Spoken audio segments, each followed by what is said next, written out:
Hey guys, welcome back to Minecraft the Shipwreck. Today we'll be reading Chapter 2, which is titled Tank. It starts on page 16 and goes to page 29. If you guys enjoy this, make sure you hit that like button and that subscribe button for more Minecraft novels. Without further ado, Chapter 2, Tank. Tank sets the boxes down with a heavy clunk. He stretches and shakes out his arms, catching his breath. He wipes the sweat off his forehead and grins. Is that all, Miss Mishra? Miss Mishra counts the change for the customer, a tall woman in a business suit. She takes her packs of gum and looks up at Tank, her eyes widening with distrust as she takes a step back. Tank hunches down, trying to look at as unintimidating as possible, but reflected in the glass of the milk and soda cooler. He sees what he sees, the way he towers over her, the way his reflection is so big and his shoulders spill out into the next door with the lunch meats. He thinks about the assembly that all the seventh graders had to go to, the one he slept through and then heard all the jokes about later, about bodies and how they changed. He knew, in a vague sense, that of course kids get taller and stuff, but no one told him it could happen all at once. That suddenly none of his clothes would fit, and his throat would hurt, and people would look at him differently, like they were scared of him now. Shark says it's a good thing that people know he's tough. It means no one is going to mess with him, with Tank, which Tank appreciates. Shark is smart about things like that. Before he met Shark, Tank ate lunch alone and talked to no one. And now he has friends. Friends who look out for him. Friends who he can hang out with. Tank had drifted through 7th and most of 8th grade just on his own, invisible. And then one day after spring break, a lunch tray clattered down next to his, and he looked up and saw Shark grinning at him. You should hang out with us, Shark said, even though he had never spoken to him before. Yeah? He'd been nervous all day, barely fitting into the t-shirt and jeans he took out of the BA's closet because none of his own clothes fit anymore. You even been to Fortress Park? He had not. Kids from school hung out there all the time, whether it was buying the soda and pretzels hot dogs from the snack shack or playing mini golf or racing one another on the go-karts. He had only seen the place on his way home from school. A long wall of fake stone and painted turrets rising over the strip malls by the freeway. It was the kind of place that would only be fun with friends, and no one had ever asked him to go. He figured wasn't missing much, probably just a bunch of cheesy games and kids from school he was too shy to talk to. But that day, Shark invited him, and after school, they'd gone to Fortress Park with AJ and Gus, and by the end of it, the guys were clapping him on the shoulder and calling him Tank. And that had been that. Suddenly, other kids recognized him in the hallways, made room for him to pass, gave him things like chips or soda from the vending machines or extra tickets from the Fortress Park games. People were always giving Shark things and being Shark's friend made Tank part of all of it. He has a name people can pronounce now, a name people say with respect. He can't help it if people find him scary. It happens more and more every day, and Tank takes comfort in knowing that no one in this neighborhood is going to bother him or Via because he's tough looking. But sometimes it just hurts people assume he's a bad guy.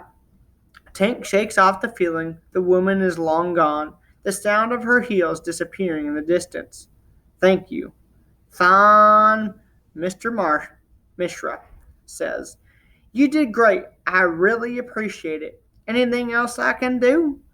Miss Mishra shakes his head. Thank you for all the help. Sorry, I don't have more hours for you today. Can I come tomorrow? What about Thursday? That's when the soda shipments come in, and my back's not the same as it once was. Sure thing, Mr. Mishra. Mr. Mishra smiles at him, soft and kind. Bets he smiles at his own kids like that, even brighter. He's a good dad, Tank thinks.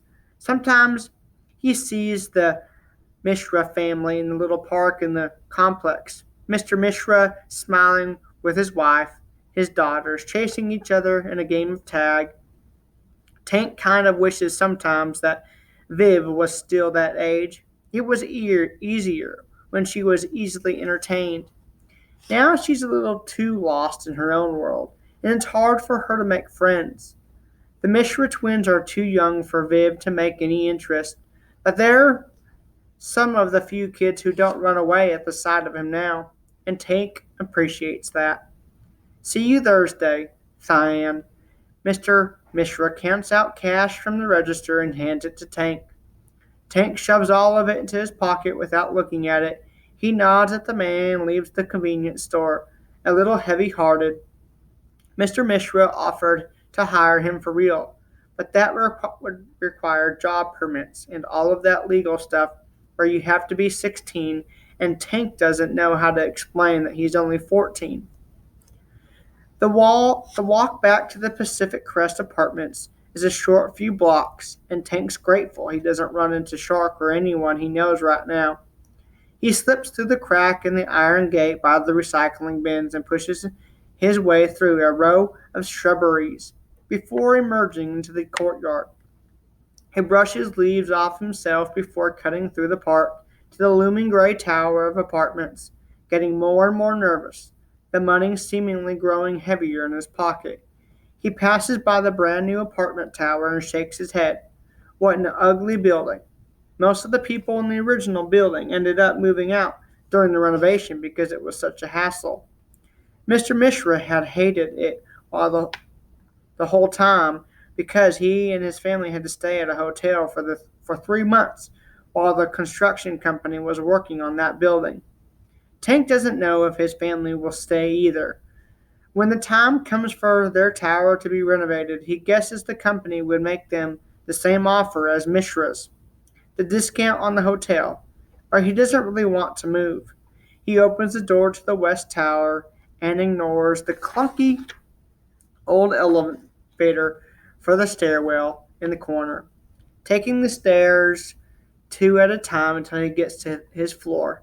He slows his pace, approaching the apartment quietly so his footsteps don't echo, unlocking the door, slipping inside, and shutting it behind him without making any noise is just part of his routine.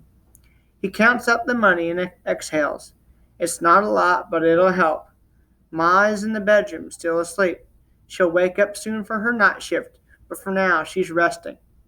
Tank delicately walks over to the nightstand where her purse is sitting. Being as quiet as possible, he pulls out her slim wallet, sliding half the cash inside before padding softly out of the bedroom. In the kitchen, he finds the envelope taped behind the second utensil drawer and stashes all but one of the 20s in there for safekeeping. Maybe he can ask Ma if they can run the new air conditioning this week. It's been almost unbearable. Tank collapses on the couch and closes his eyes. It's not quiet outside. He can still hear cars and footsteps and people talking, doors slamming shut as someone moves through the building. His own apartment door opens and closes in a familiar rhythm, joined by a clunk of keys and shoes being kicked off. Hey, Than, did you just get back from work? Do you have any money for groceries? Tank opens his eyes.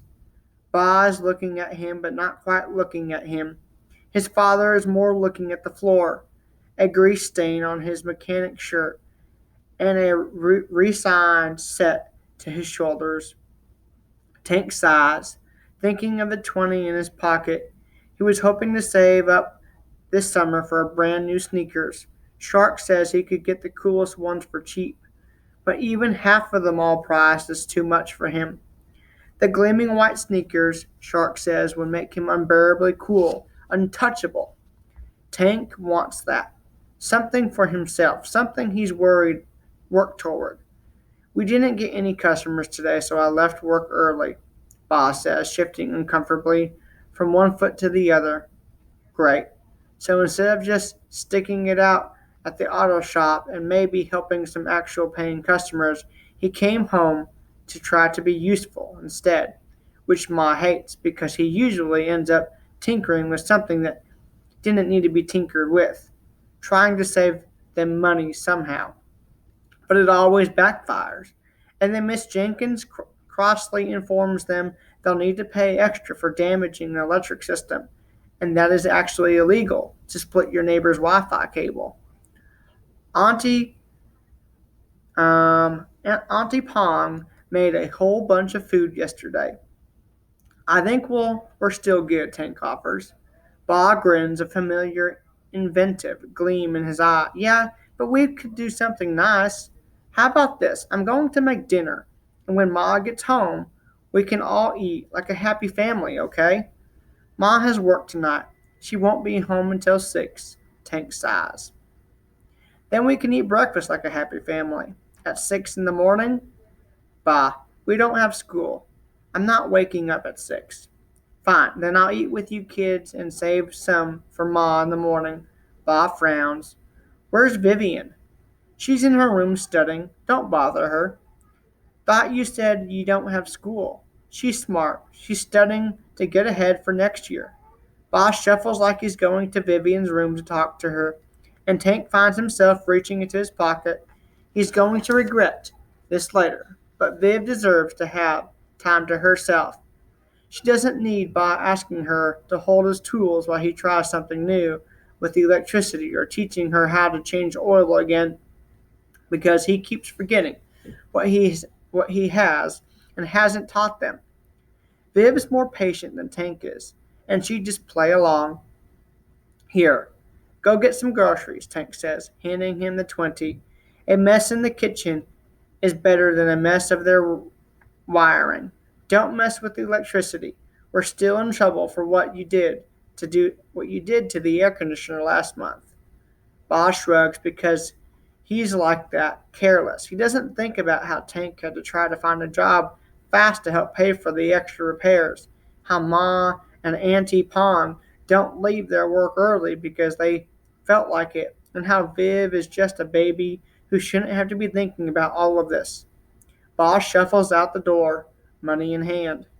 Tank pours himself a glass of water and drinks it, pressing the cool glass to his forehead as he shifts through the apartment.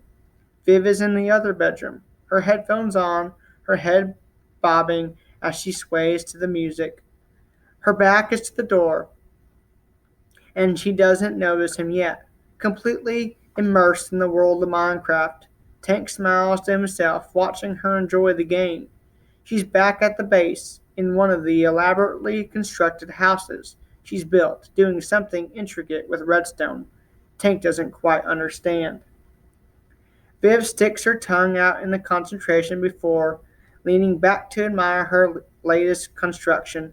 Despite their clunky, outdated design, the two monitors and computer tower look good, clean, well maintained, and functional. The tower is glowing with bright blue LEDs that Tank installed for Viv last week, so she could get the cool gamer effect. Tank thinks of kids' rooms and TV shows, how they're filled with soft toys and knickknacks and color. This bedroom aside from the computer is the same as it was 5 years ago, 10 years ago, before Viv was born, and when he was the one sharing the bedroom. It had been Uncle Tho then, before he got married and moved out. Now it's Auntie Pong, her twin bed done up in faded quilted bedspread, matching Viv's. A flimsy folding screen divides the space, and every available inch is maximized for storage, for clothes, for things they've never bothered to get rid of in case they could find a use for it again. You gonna come in or become part of the door?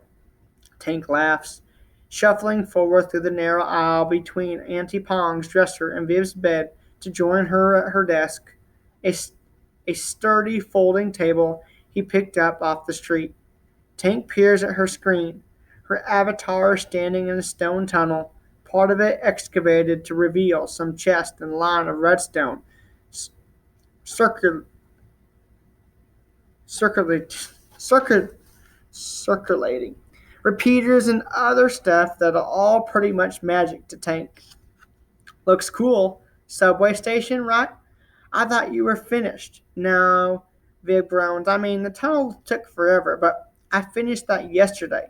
I've been working on the Minecraft dispenser all day, but it keeps breaking. I think it's the ticket system. Right now, it only works without it. She smashes up one of the lines of redstone and repeaters, picking everything up before setting stone down, back on top. Come on, check it out. Viv's avatar approaches the Minecraft track, bouncing up and down before Tank leans over her shoulder to watch. Viv steps on a pressure plate, and a hopper above them drops a Minecraft cart onto the track. Her glittery avatar jumps into it, and Tank watches as she speeds on a harrowing journey through the elaborate stone tunnel. He's impressed, especially with the expansive glass wall in one section that opens to caverns with streaming pools of lava. The tunnel looks great, Viv.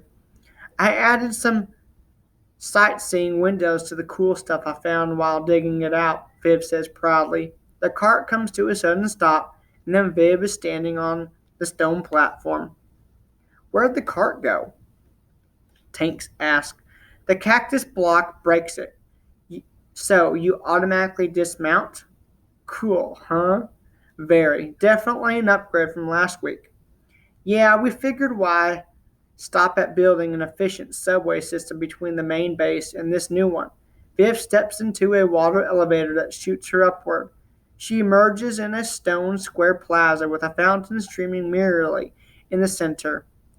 Ugh, I don't know what I'm doing wrong. I've been working on this all day. Minnie and Rocky can't figure it out either. Rocky says we can't just bring out our own carts, but that's just not the point of having an automated system. I'm sure you'll figure it out. You already made it work without the ticket system. The mine carts dropping automatically is super cool. Want to join us? Tank shrugs. He's always happy to play Minecraft with his little sister, but he can't quite follow what she and her friends get up to in their server. He first joined with her to make sure everyone was being nice, but then fell far behind his own simple farmhouse and flower orchard. And the shared home base looks very much the same when they started the server a year ago. Viv and the other players quickly built elaborate houses and greenhouses and intricately decorated mansions with multiple floors and secret rooms and hallways. They've explored the outer reaches of the world, built incredible things and new bases with themes, and even automated travel between them now. Tank doesn't quite understand them most of the time. Mina is on the East Coast somewhere, and Rocky lives in Japan, and Tank can't keep track of any of the newer players. Once the server opened to more people, it got too complicated with the money system and the shops and the constant change in the guidelines and the new games Rocky's always starting. Some sort of a complicated quest, RPG thing, Tank can't follow. They've all got an easy friendship with Vivian, and though Tank can't quite keep up, he's glad Vivian's having fun. He's tired, but it's all bright outside. It's still bright outside. Maybe he could try to nap, but he'll just end up waking up when Auntie Pong gets home, and then when Ma leaves for work, and then inevitably whenever Pa gets home as well.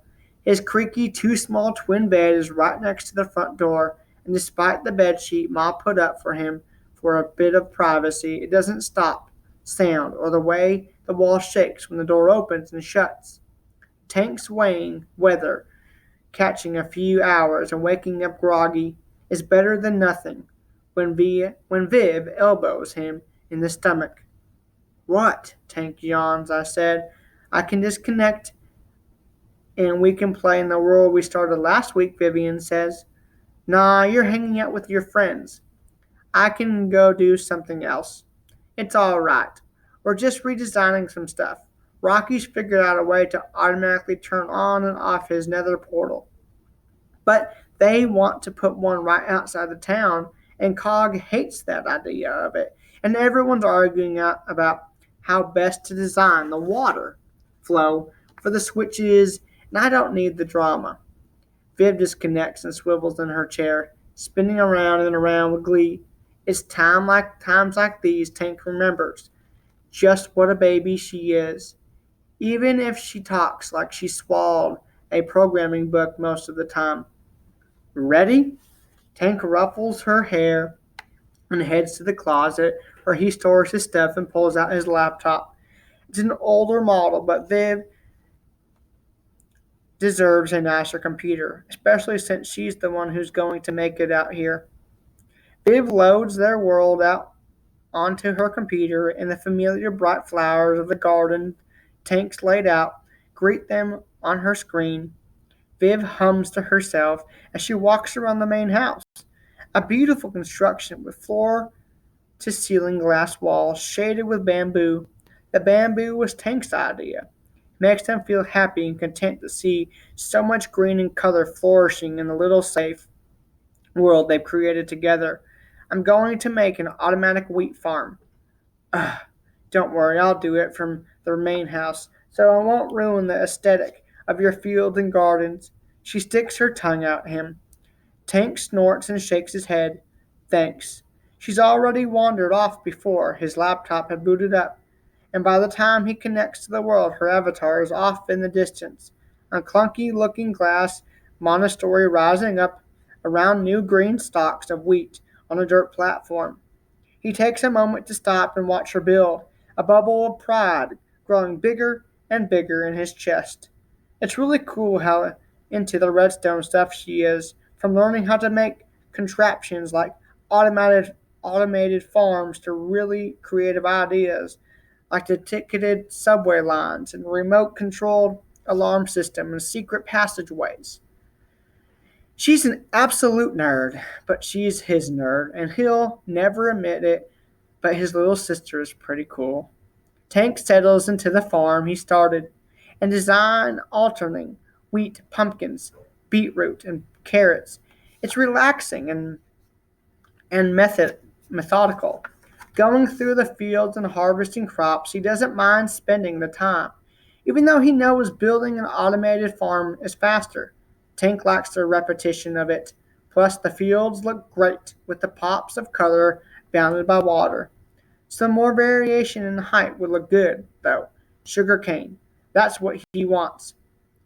Empties his bucket into the trench he's dug alongside, where he'll plant the sugar cane and watches the water flow.